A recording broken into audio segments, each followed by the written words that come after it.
Então vamos para a primeira, Vitor, que tá quentinha aqui. Tem boa. Brown, fala de açúcar. Exato. Vamos falar, por exemplo, vacina da Pfizer, sabe? Funcionando. Vamos. Vai, pronto. Uruguai 2-0. Quem fez o gol? E não sonho no esporte. Boa. Quem deu assistência? No % da vacina. Essa é a boa notícia. Número a da Pfizer. A da Pfizer atingiu 95% de eficácia.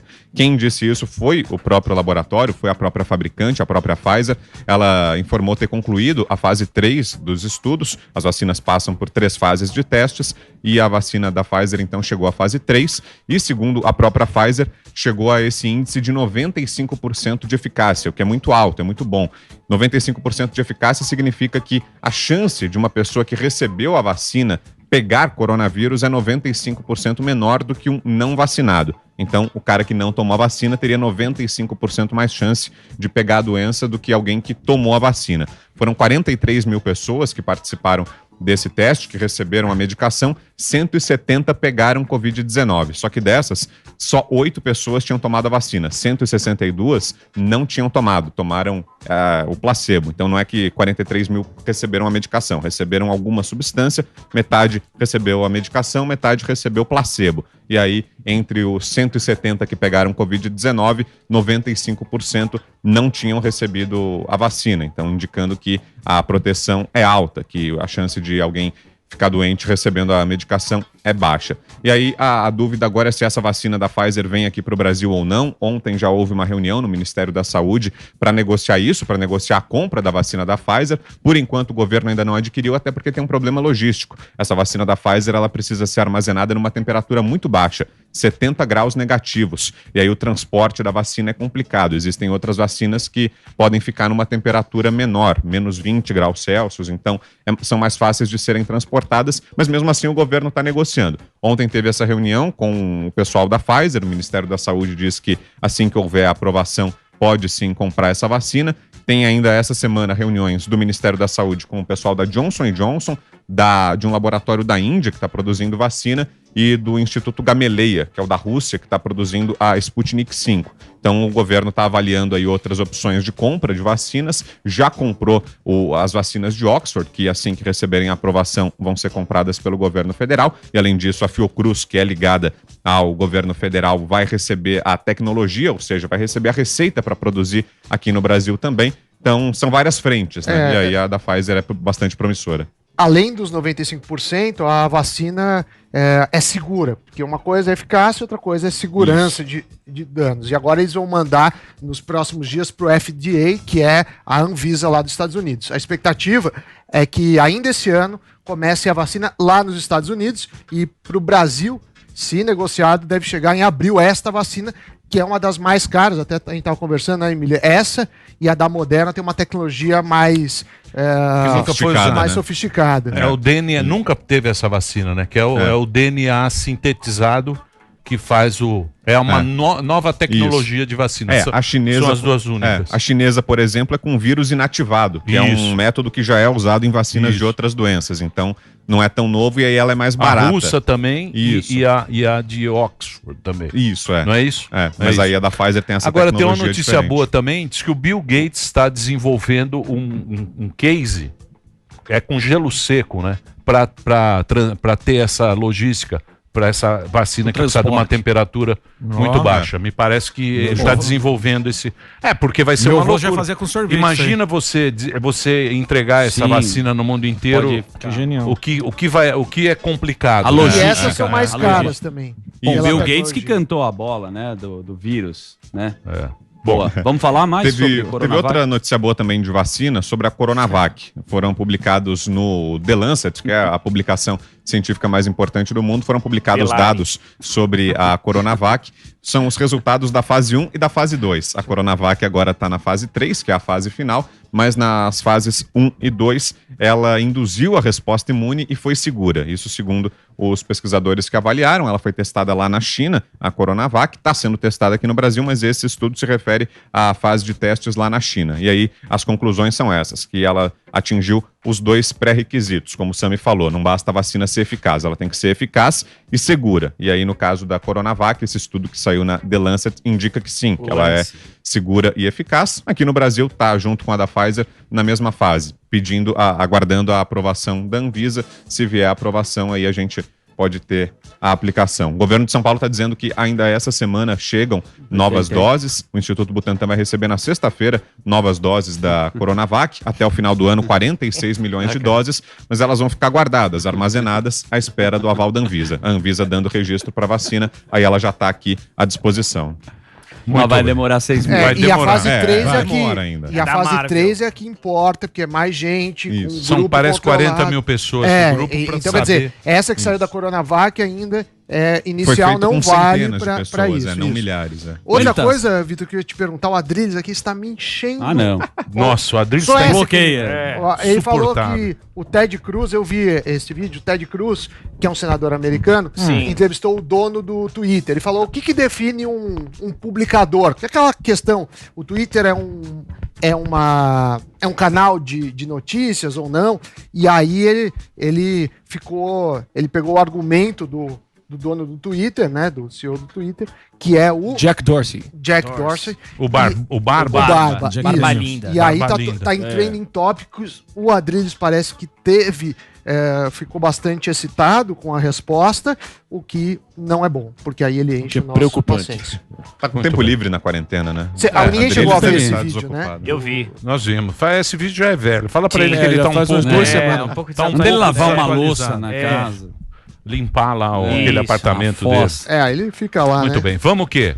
Então, só para fechar o bloco de coronavírus, então, tivemos essas 2 boas notícias aí sobre as vacinas, sobre a da Pfizer e a Coronavac, mas, ao mesmo tempo, a gente tem um outro número bastante preocupante que foi divulgado ontem pelo Imperial College de Londres, que é sobre a taxa de retransmissão do coronavírus. Ela está subindo aqui no Brasil, voltou a subir. Ela já vinha em queda há algumas semanas, alguns meses, na verdade, ela ficou abaixo de 1, porque essa taxa, quando ela está abaixo de 1, significa que há uma desaceleração do contágio. Quando ela passa de 1, significa que está acelerando o contágio. E agora aqui no Brasil, essa taxa que chegou a ficar em 0,94 subiu, ela está em 1,10. Então significa que o vírus é transmitido de um grupo de 100 pessoas para 110 pessoas. Então há uma aceleração do contágio. O que Mas isso é baseado em quê?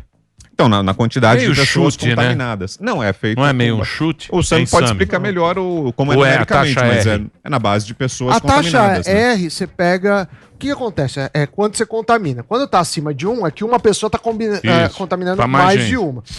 Tem várias formas de estimar essa taxa.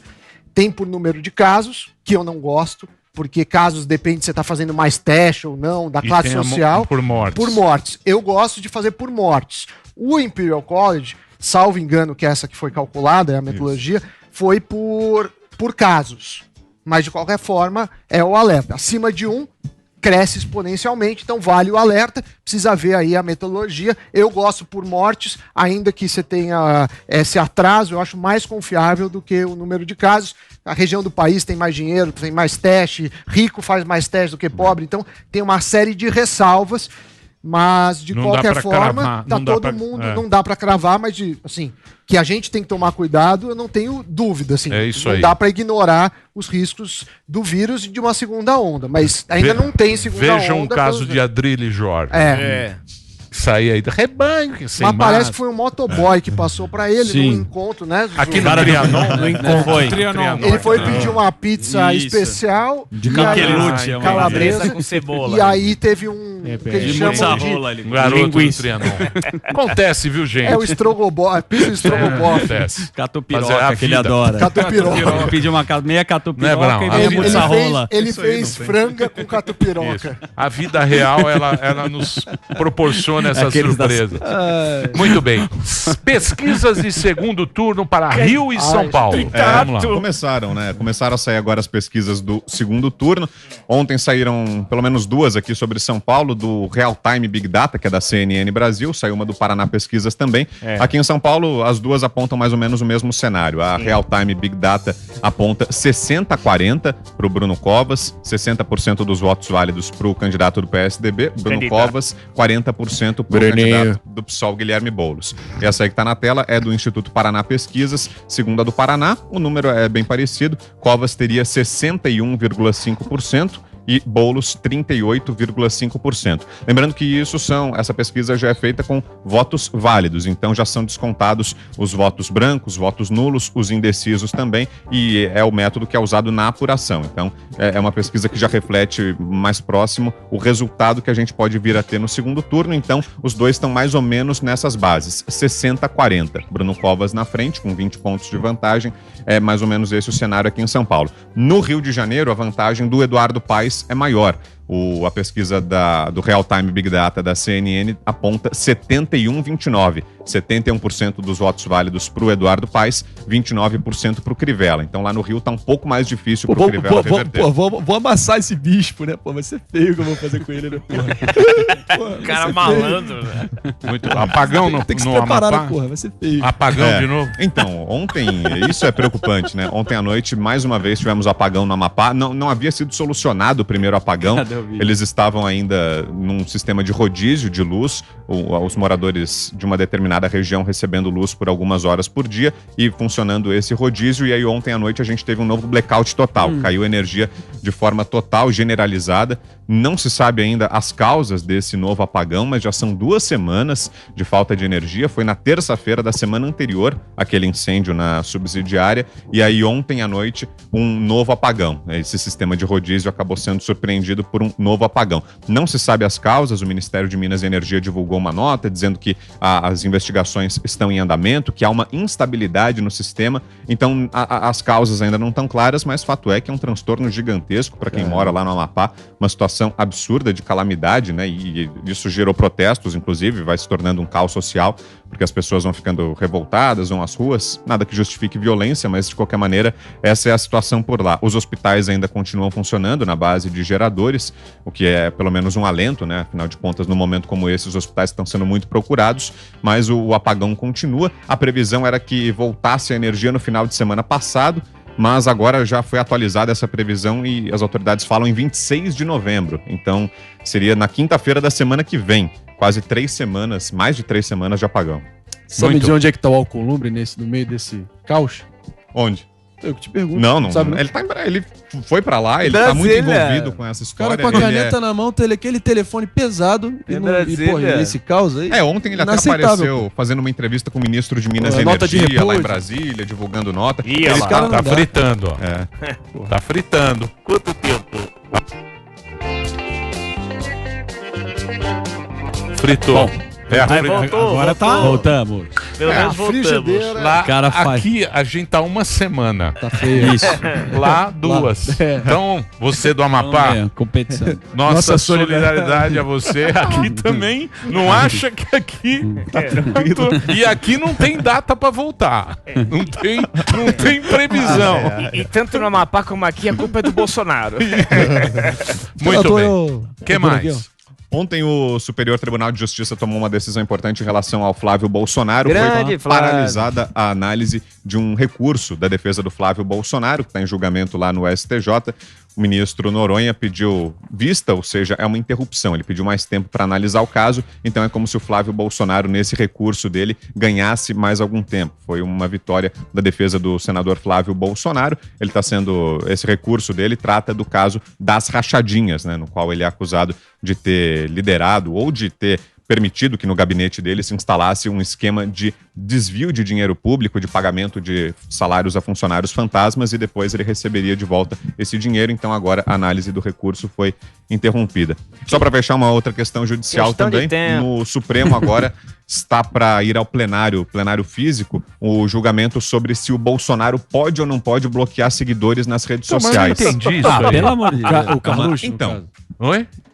O Carluxo controla também as redes sociais, mas Marinho, é o perfil sem do presidente. Marinho, não é só porque você é contra, deixa a liberdade. Mas você acha que isso Grande é uma... Marinho. Isso é um fato, pô. Então, é porque o questionamento é o seguinte, o que os autores da ação alegam, que o presidente não pode bloquear ninguém no Twitter, porque ali se trata de uma conta que traz informações de interesse público. Isso já aconteceu nos Estados Unidos, também já questionaram se o Trump pode fazer isso. Porque ele bloqueia algumas pessoas e aí as pessoas podem dizer, olha, mas é o presidente negando acesso à informação. Então, por isso que essa questão foi para a Justiça. E agora está sendo analisada pelo Supremo. Ontem o ministro Nunes Marques pediu que o caso seja levado ao plenário físico. Estava no plenário virtual. O Marco Aurélio tinha votado contra o Bolsonaro, dizendo que o presidente não pode bloquear. Não posso. E aí agora vai pro plenário. Mas é uma discussão, é um debate novo aí na Justiça, né? São não faz o menor sentido. Se o cara não gosta do Bolsonaro, ele bloqueou ele. Então, não, é o Bolsonaro bloquear a pessoa. O Bolsonaro, o Twitter é dele, o cara não pode bloquear. Então, mas daí é esse o limite, que é muito tênue entre um perfil pessoal e um perfil de político, de figura pública. Eu acho que o país tem muita coisa a ser discutida, né? Parece que não tem nada, mas... Parece que não tem pandemia. Parece que o nosso país está maravilhoso. Parece que o Amapá tem energia elétrica. Concordo plenamente. Falando em jornalismo aqui, já tem a vacina pronta. Só espera. Vacina tá pronta. Vamos discutir aí se pode ou não bloquear no Twitter. É uma boa. STF. Lógico. Suprema Corte vai decidir. Parabéns. Muito bom. Qual a tua opinião, Emílio? Nada a declarar sobre esse assunto de suma importância para a nossa nação? Nossa, isso aqui é de uma parece importância. Que não tem nada, não tem mais assalto, não tem mais nada para investigar. Marcando polegar essas intervenções. Não tem mais nada a investigar, não tem mais assalto, não tem mais morte, não tem mais outra doença, só tem Covid. O Covid depois da eleição ele volta porque ele estava de férias. É uma palhaçada, né? Agora o presidente pode ou não bloquear. Então vá pro inferno vocês todos e legislem direito. Vocês são os guardiões da Constituição, porra! E tão querendo ver, não. O presidente não pode bloquear. Vão a merda. Marcando o povo tá terrível. Boa. Muito bem. Nós vamos agora agradecer a presença encantadora do nosso querido prezado Vitor Brown. Fica aí, Brown. Grande Brown. Brown. Hoje não dá, tem almoço. Tem almoço, eu sei muito bem. Eu sei muito bem que almoço é esse. Flávio Bolsonaro indo pra cadeia, eu sei das suas ligações. Antagonista, hoje às 18. Muito bem. Hoje, às 18 horas. McDonald's com o Eustáquio. O nosso querido Pingos Uzis. O que tem o Eustáquio? O cara vai no McDonald's comer uma casquinha. O Brown vai estar no McDonald's da Paulista. Ô, Brown, o que o Eustáquio falou? Então, ele disse que a ordem do Alexandre de Moraes... Grande ator. Não, então, ele descumpriu a decisão judicial. Isso é um fato. Ele estava impedido de sair de Brasília e ele saiu. O que ele alega é que nunca houve e não há previsão no sistema legal brasileiro para que alguém seja colocado em prisão temporária, como ele foi, e além da prisão temporária haja esse impedimento de sair da cidade, como o Alexandre de Moraes fez com ele. Então, essa é a alegação dele. E o que ele alega também é que ele está sendo impedido de exercer o trabalho dele como jornalista, que é uma tentativa de cerceá-lo e asfixiar financeiramente. Pelo que eu entendi lá, o que ele está dizendo é muito excepcional esse negócio que está acontecendo com ele. Isso, nunca um juiz arrumou essa solução. Nunca arrumaram esse esquema para deixar um cara em cana. E ele próprio até admite que ele não falou abertamente que ele infringiu ali, mas ele disse que agora ele não vai mais sair de Brasília, que agora ele vai cumprir a decisão da justiça. O Zé Maria perguntou para ele falou, não, agora eu vou ficar aqui, né? Não tem jeito. Então, mas a tônica do discurso dele é de que isso é uma tentativa de impedir o trabalho jornalístico dele. Ele acha que é uma reação à reportagem que ele fez sobre o Boulos, a reportagem que ele fez sobre o Bivar, o PSL, que é uma história mais complicada lá, mas em suma dizendo que o pessoal do PSL quer derrubar o Bolsonaro, aquela ala que desembarcou do governo. Então essa é a linha do Oswaldo. Então, e só para arredondar a linha esse cara aí é um jornalista que tem assumidamente uma posição. Isso, amigo do marido. Ele tá muito próximo de pessoas do governo. Só que e aí entra a discussão semântica que eu tive com o André, que não é sobre o mérito do trabalho do cara, se ele é bom jornalista ou não, se ele é verme, como o André falou, se ele é genial. Não me interessa e eu não sei avaliar. Mas o fato é que ele é jornalista de formação. E hoje, para exercer o jornalismo, nem precisaria, mas ele é jornalista de formação. Ele já trabalhou em grandes corporações, ele chegou a ganhar um prêmio por uma reportagem que ele fez sobre pescadores, trabalhou numa afiliada da Globo, se eu não estou enganado. Ele é jornalista. O fato de ele hoje exercer esse jornalismo que ele chama de independente, de uma tal militância, é bastante questionável. Mas, objetivamente, aí por isso eu uso o termo jornalista para me referir a ele, é que ele é jornalista. É pejorativo chamá-lo de militante bolsonarista, de blogueiro. Prefiro falar que ele é jornalista. Você acha? Isso. E aí o André tem o direito à opinião dele de achá-lo... Olha ele aí, ó. Ontem eu vi ele com a bandeira aí e tal. E o André tem todo o direito de repudiar o trabalho dele. Eu acho que a gente não deveria dar mais um segundo de bola. Popó. É o Minotauro. Minotauro. Parece o Minotauro, meu. Olha, Acabou de ganhar uma luta do UFC, né? Tem imitação do Minotauro? Faz uma dublagem do Olha os gladiadores do novo milênio. Os gladiadores. Direita, esquerda, vai pra lá. Olha o Minotauro. Vai pra Lolo, Eustáquio. Finalizou. Tomou o arbiloque do Marinho. Vai Muito cair bem. duro, amigo. Então aí está. Se você quiser, essa entrevista tem na íntegra, na Panflix aí. Foi ontem no programa Pingos nos Is, onde ele deu essa exclusiva aí, explicando toda a história aí a respeito desse assunto, que tava... É notícia, mas é mais ou menos notícia. Não, é notícia, é um inquérito da Suprema Corte do país, né? Então é importante, é relevante. É Muito bem. E pra pontuar, só do meu lado, uma última frase. Eu só não acho que uma carteirinha da FENAGE lá, seja lá o que for isso, enfim, para ele exercer a profissão de jornalista, isso não é um salvo-conduto para ele difamar, dissimular informação, espalhar fake news, que é a praxe dele e é como ele atua. Essa é minha opinião, também objetiva, mas também não exclui a sua constatação objetiva de que ele é jornalista de fato. É isso. Marinho Perfeito. 45. Pronto, Marinho. Perfeito. Tá vendo Marinho. só? Grande momento. Grande Marinho. Um beijo aí pro pessoal do Grande comentário aí, tá certo aí, ó? Grande momento. Grande Aí Marinho. tá no Instagram do... Como chama o mano? O jornalista? Eu gostei Oswaldo Eustáquio. Stalker. Um grande ator, Eustáquio. grande ator, grande Eustáquio. ator. Stalker. Muito bem. Então aí está a colocação do Eustáquio. Que eu não fazia essa ideia quem é. Quem é? Você Eu conheceu ou também não? Nunca Mas vi. eu, jornalista, na época eu trabalhava na Folha, depois na Globo, depois pro Valor, pediram a MTB. Aí você vai lá no Ministério Do Trabalho. do Trabalho e fala, eu quero meu MTB. O cara isso, torra. Não quer dizer nada isso daí de MTB. Na minha época não era assim. Não, né? Mas é provisória. Tem né? um... Podem tirar. Carteirinha lá do... Mudaram isso. O quê? Como chama a carteirinha? RT. MTB. Tem um de radialista.